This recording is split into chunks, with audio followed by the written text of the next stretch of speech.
ভাসুর যিনি পরে আমার স্বামী হয়েছিলেন, তার ভালোবাসার প্রকাশ ছিল ভিন্ন ধরনের। উনি প্রায় দুপুরে স্নানের সময় বাথরুমে ডেকে নিতেন আর আবদার করতেন যেন আমি ওনার পিঠে সাবান লাগিয়ে দিই। আর যখনই আমি ওনার পিঠে সাবান লাগাতে যেতাম, আমার ভাসুর সেই সুযোগেই আমার সঙ্গে খুনসুরিকে মেতে উঠতেন। আমার বিয়ে হয়েছিল আমার ছোট মামাতো ভাইয়ের সঙ্গে, কিন্তু আমি প্রতি রাতে আমার ভাসুরের সঙ্গে সময় কাটাতাম, অর্থাৎ আমার বড় মামাতো দাদার সঙ্গে। আমার ভাসুর আমাকে যে পরিমাণ স্নেহ আর ভালোবাসা দিতেন, তাতে আমার মন প্রাণ জুড়িয়ে যেত। কিন্তু নিজের স্বামী থাকা সত্ত্বেও আমি কেন আমার ভাসুরের মাধ্যমে নিজের চাহিদা মেটাতাম, তা জানতে হলে পুরো ঘটনাটি আপনাদের মন দিয়ে শুনতে হবে। আমার নাম নাফিসা। আমার মামার 2 ছেলে। সম্পর্কে আমার মামাতো ভাই। বড়জনের নাম কামাল আর ছোটজনের নাম রাশেদ। আমার বিয়ে হয়েছিল ছোট মামাতো ভাই রাশেদের সঙ্গে। আমি তার থেকে বয়সে 2 বছরের ছোট ছিলাম। আসলে আমার মা আর মামা ছেলেবেলাতে আমার সঙ্গে রাশেদের বিয়ে ঠিক করে রেখেছিলেন। আমার কলেজের পড়াশোনা শেষ হবার পরে মামাতো ভাইয়ের সঙ্গে আমার বিয়ে সম্পন্ন হয়। বিয়ের পর যখন আমি শ্বশুরবাড়ি এলাম, তখন আমি অত্যন্ত আনন্দিত ছিলাম, কারণ আমি নিজেরই আত্মীয়ের বাড়িতে সংসার করতে এসেছি। তাই আমার মনে কোনো প্রকার উদ্বেগ ছিল না। আমি বেশ নিশ্চিন্ত আর খুশি ছিলাম। কিন্তু বাসর রাতে আমার স্বামী যখন ঘরে প্রবেশ করল, তখন তার আচরণ দেখে আমার পায়ের নিচের মাটি যেন সরে গেল। যে মানুষটার সঙ্গে ছোটবেলা থেকে আমার বিয়ে ঠিক হয়েছিল, সেই মানুষটাই বাসর রাতে আমাকে নিজের কাছ থেকে দূরে ঠেলে দিল। বাসর রাতে আমি যখন আমার স্বামীর ভালোবাসা পাওয়ার জন্য অধীর আগ্রহে অপেক্ষা করছিলাম, তখন সে আমার সঙ্গে কথা বলা তো দূরের কথা, বিছানা থেকে বালিশটা টেনে নিয়ে একটা চাদর পেতে মেঝের উপর শুয়ে পড়ল। আমি যখন আমার স্বামীকে জিজ্ঞেস করলাম যে সে আমার সঙ্গে এমন অদ্ভুত আচরণ কেন করছে, আমি কি কোনো ভুল করেছি? আজ তো আমাদের মিলনের রাত, আর এই রাত্রির জন্য আমি কত বছর ধরে অপেক্ষা করে আছি। তখন সে অত্যন্ত রেগে গিয়ে আমার দিকে আঙুর তুলে বলল, তোমার কারণে আমার জীবনটা শেষ হয়ে গেল। আমি তোমাকে নিয়ে কোনোদিন কোনো স্বপ্ন দেখিনি, তাই আমাকে বিরক্ত করার কোনো চেষ্টা করবে না, আর আমার কাছেও ঘেঁষবে না। চুপচাপ নিজের জায়গায় থাকো, আর আমার মাথা খারাপ করো না। তোমার সঙ্গে আমার বিয়ে হওয়াটা জীবনের সবচেয়ে বড় ভুল। প্রথম রাতে স্বামীর মুখ থেকে এমন কঠোর কথা শুনে আমি প্রায় জ্ঞান হারানোর মতো অবস্থায় পৌঁছে গিয়েছিলাম। বাসর রাতে স্বামীর ভালোবাসা পাওয়া তো অনেক দূরের ব্যাপার, তার কাছ থেকে পাওয়া অপমান আমার হৃদয়কে ভেঙে চুরমার করে দিয়েছিল। ছোটবেলা থেকে যখন সবার মুখে শুনতাম যে আমার বিয়ে আমার মামাতো ভাই রাশেদের সঙ্গে হবে, তখন থেকেই চোখে একটা নতুন স্বপ্ন বাসা বেঁধেছিল, আর আজ সেই স্বপ্নটা পুরোপুরি ধূলিসাৎ হয়ে গেল। আমি যা ভেবেছিলাম বাসর রাতে তা ঠিক উল্টোটা ঘটল। ভেবেছিলাম স্বামীর সঙ্গে অনেক মধুর সময় কাটাবো, কিন্তু সে তো আমার মুখ দেখতেও প্রস্তুত ছিল না। আমি দেখতে যথেষ্ট সুন্দরী হওয়া সত্ত্বেও আমার স্বামী বাসর রাতে আমাকে একবার ছুঁয়েও দেখেনি। আমি কিছুতেই বুঝতে পারছিলাম না আমার স্বামী কী কারণে আমাকে এতটা ঘৃণা করত যে আমার মুখ পর্যন্ত দেখতে চাইত না। বাসর রাতে আমি যখন আমার স্বামীর ভালোবাসা পাওয়ার জন্য অধীর আগ্রহে অপেক্ষা করছিলাম, তখন সে আমার সঙ্গে কথা বলা তো দূরের কথা, বিছানা থেকে বালিশটা টেনে নিয়ে একটা চাদর পেতে মেঝের ওপর শুয়ে পড়ল। আমি যখন আমার স্বামীকে জিজ্ঞেস করলাম যে সে আমার সঙ্গে এমন অদ্ভুত আচরণ কেন করছে, আমি কি কোনো ভুল করেছি? আজ তো আমাদের মিলনের রাত, আর এই রাত্রির জন্য আমি কত বছর ধরে অপেক্ষা করে আছি। তখন সে অত্যন্ত রেগে গিয়ে আমার দিকে আঙুল তুলে বলল, তোমার কারণে আমার জীবনটা শেষ হয়ে গেল। আমি তোমাকে নিয়ে কোনোদিন কোনো স্বপ্ন দেখিনি, তাই আমাকে বিরক্ত করার কোনো চেষ্টা করবে না, আর আমার কাছেও ভেসবে না। চুপচাপ নিজের জায়গায় থাকো, আর আমার মাথা খারাপ করো না। তোমার সঙ্গে আমার বিয়ে হওয়াটা জীবনের সবচেয়ে বড় ভুল। প্রথম রাতে স্বামীর মুখ থেকে এমন কঠোর কথা শুনে আমি প্রায় জ্ঞান হারানোর মতো অবস্থায় পৌঁছে গিয়েছিলাম। বাসুর রাতে স্বামীর ভালোবাসা পাওয়া তো অনেক দূরের ব্যাপার, তার কাছ থেকে পাওয়া অপমান আমার হৃদয়কে ভেঙে চুরমার করে দিয়েছিল। ছোটবেলা থেকে যখন সবার মুখে শুনতাম যে আমার বিয়ে আমার মামাতো ভাই রাশেদের সঙ্গে হবে, তখন থেকেই চোখে একটা নতুন স্বপ্ন বাসা বেঁধেছিল, আর আজ সে স্বপ্নটা পুরোপুরি ধূলিসাৎ হয়ে গেল। আমি যা ভেবেছিলাম বাসর রাতে তার ঠিক উল্টোটা ঘটল।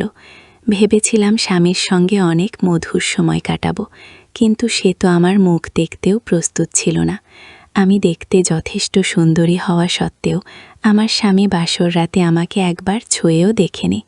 আমি কিছুতেই বুঝতে পারছিলাম না আমার স্বামী কী কারণে আমাকে এতটা ঘৃণা করত, যে আমার মুখ পর্যন্ত দেখতে চাইতো না।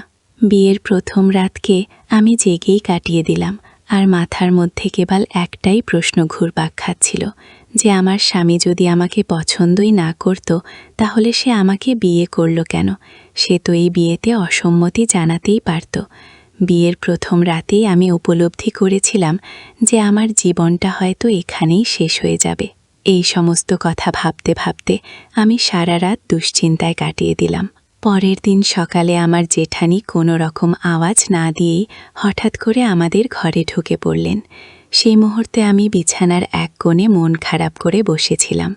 ঘরে ঢুকেই আমার জেঠানি আমার স্বামীকে মেঝেকে শুয়ে থাকতে দেখে মুচকি হেসে আমার দিকে তাকিয়ে বললেন, "কি ব্যাপার আমার সুন্দরী দেওরানী? নিজের রূপের জাদু দেখেও আমার দেওরকে নিজের দিকে টানতে পারলে না?" আমি আমার জেঠানির এমন আচরণ আর অদ্ভুত কথাবার্তা শুনে খুব একটা অবাক হইনি, কারণ আমি স্বামীর দুর্ব্যবহারে আগে থেকেই ভীষণভাবে মর্মাহত ছিলাম। এরপর আমার জেঠানি বললেন, "তাড়াতাড়ি তৈরি হয়ে বাইরে এসো।" এই কথা বলে তিনি ঘর থেকে বেরিয়ে গেলেন। তিনি একবারও আমাকে জিজ্ঞেস করার প্রয়োজন বোধ করেননি যে বাসর রাতে আমরা দুজন কেন এভাবে আলাদা ছিলাম। এমনকি তার হাবভাব দেখে মনে হচ্ছিল যেন তিনি আগে থেকেই সব কিছু জানেন। শ্বশুরবাড়িতে এভাবে 2 দিন কেটে যাওয়ার পর সেদিন সকালে ঘুম থেকে উঠে জানতে পারলাম যে আমার জেঠানি বাড়ি ছেড়ে চলে গেছেন। শুধু তাই নয়, আমার স্বামীকেও কোথাও খুঁজে পাওয়া যাচ্ছিল না। তখন আমাদের আর কিছুই বোঝার বাকি রইল না যে আমার স্বামী ও তার ভাবির মধ্যে একটি অবৈধ সম্পর্ক ছিল এবং তারা দুজনে একসঙ্গে বাড়ি ছেড়ে পালিয়ে গেছে। আমি কোনোদিন কল্পনাও করতে পারিনি যে বিয়ের পর আমার জীবনে এমন কিছু দেখতে হবে। যার কাছে আমি ছোটবেলা থেকে ভালোবাসা পাওয়ার স্বপ্ন দেখতাম, সেই আমাকে এভাবে ঠকাবে। অন্যদিকে আমার বড় মামাতো দাদা, অর্থাৎ আমার ভাসুর, তার স্ত্রীর এমন নোংরা কাজের জন্য অত্যন্ত দুঃখিত আর বিধ্বস্ত হয়ে পড়েছিলেন, কারণ তিনি তো তার স্ত্রীর সঙ্গে 5 বছর সংসার করেছিলেন। তার প্রতি একটি বিশেষ টান ছিল। তাই তার কষ্টটা আমি খুব ভালোভাবেই বুঝতে পারছিলাম। ছোটবেলা থেকে আমাদের মধ্যে খুব ভালো সম্পর্ক ছিল। তাই সেদিন আমার স্বামী ও জেঠানির এমন একজ্ঞাতজনক কাজের কারণে আমি আবেগের বশে আমার ভাসুরের বুকে মাথা রেখেছিলাম, আর আমরা দুজনেই সেদিন অনেকক্ষণ ধরে কেঁদেছিলাম। ওদিকে আমার মামি অর্থাৎ আমার শাশুড়ি আমার জেঠানিকে প্রচুর গালমন্দ করে বলছিলেন যে ওই মহিলার জন্য আজ আমাদের পুরো সংসারটা ধ্বংস হয়ে গেল। ওই ডাইনি আমার 2 ছেলের জীবনটাই নষ্ট করে দিল। তারা যে দেউর ও ভাবি মিলে গোপনে সম্পর্কে জড়িত ছিল, বাড়ির কেউই তা ঘোনাঘুনিও টের পায়নি। সেদিন যখন আমাদের বাড়িতে এই বিষয়টি নিয়ে প্রচণ্ড হট্টগোল চলছিল, তখন আমাদের বাড়ির পাশের চায়ের দোকানের এক চাচা আমার শ্বশুরকে জানিয়েছিলেন যে তিনি আমার স্বামী ও জেঠানিকে একসাথে বাড়ি থেকে বেরিয়ে যেতে দেখেছেন। শ্বশুরবাড়িতে আমার আশাই হয়েছিল মাত্র 2 দিন, তাই আমি এই বিষয়ে কিছুই জানতাম না যে আমার স্বামীর সঙ্গে আমার জেঠানির ভেতরে ভেতরে অবৈধ সম্পর্ক ছিল। এরপর ধীরে ধীরে সব কিছু পরিষ্কার হওয়ার পর যখন আমি আমার স্বামীর আলমারি খুলে তল্লাশি শুরু করলাম, তখন আমার পায়ের নিচের মাটি আবার সরে গেল, কারণ আমার স্বামীর আলমারির লকারে আমার জেঠানি ও আমার স্বামীর একসাথে তোলা অনেক ছবি ছিল। এদিকে সব কিছু জানাজানি হওয়ার পর যখন আমার বাবা মা আমাকে বাড়িতে ফিরিয়ে নিয়ে যাওয়ার জন্য এসেছিলেন, তখন আমার মামাতো দাদা অর্থাৎ আমার ভাসুর আমার বাবা মাকে অনুরোধ করে বললেন যে আমি কিছুদিন তাদের সঙ্গেই থাকি। আমি চলে গেলে নাকি তারা সবাই মানসিকভাবে আরও ভেঙে পড়বেন। আমার ভাসুরের কথা শুনে আমি আর বাবার বাড়ি ফিরে যাইনি। এরপর শ্বশুর বাড়িতে থাকাকালীন আমি আমার মামাতো দাদার সঙ্গে প্রতিদিন অনেকটা সময় কাটাতাম। তিনি ভাসুর হওয়ার আগে থেকেই তো আমার মামাতো দাদা ছিলেন এবং ছোটবেলা থেকেই আমাদের মধ্যে কথাবার্তা ও হাসিটা সম্পর্ক ছিল। তাই আমার স্বামী ও জেঠানি বাড়ি ছেড়ে পালিয়ে যাওয়ার পর আমি আমার ভাসুরের সঙ্গে অনেক সময় কাটাতাম এবং আমরা দুজনে একে অপরের দুঃখ কষ্টগুলো ভাগ করে নিতাম। আমার চেয়ে বেশি কষ্টে তো আমার বড় মামাতো দাদা অর্থাৎ আমার ভাসুর পেয়েছিলেন, কারণ তিনি তো ওই মহিলার সঙ্গে 5 বছর সংসার করেছিলেন। ওই মহিলা কিভাবে পারল এক ভাইকে ঠকিয়ে অন্য ভাইয়ের সঙ্গে সম্পর্কে জড়াতে? আর সেই মহিলার জন্যই আমার সব স্বপ্ন ভেঙে চুরমার হয়ে গিয়েছিল। এদিকে আমরা দুজনে যখন একসাথে সময় কাটাতাম তখন আমার মামি আমাদের কিছুই বলতেন না, কারণ তারা খুব ভালো করেই জানতেন যে আমরা দুজনে কতটা কষ্ট পেয়েছি। দিন যত যেতে লাগলো আমিও আমার মামাতো দাদা অর্থাৎ আমার ভাসুর একে অপরের সঙ্গে আরও বেশি সময় কাটাতে শুরু করলাম, এবং সময় গড়ানোর সাথে সাথে আমরা নিজেদের কষ্ট ভুলে ধীরে ধীরে একে অপরের আরও কাছাকাছি আসতে লাগলাম। যেমন যখন আমার ভাসুরের বাড়ি ফেরার সময় হতো তার আগে আমি পরিপাটি হয়ে সেজেগুজে তার জন্য অপেক্ষা করতাম। তারপর একদিন যখন আমার শ্বশুর শাশুড়ি বাড়িতে ছিলেন না, তখন আমিও আমার ভাসুর বাড়িতে একাই ছিলাম। তখন আমার ভাসুর কেবলই স্নান সেরে একটা তোয়ালে গায়ে জড়িয়ে নিজের ঘরে ছিলেন।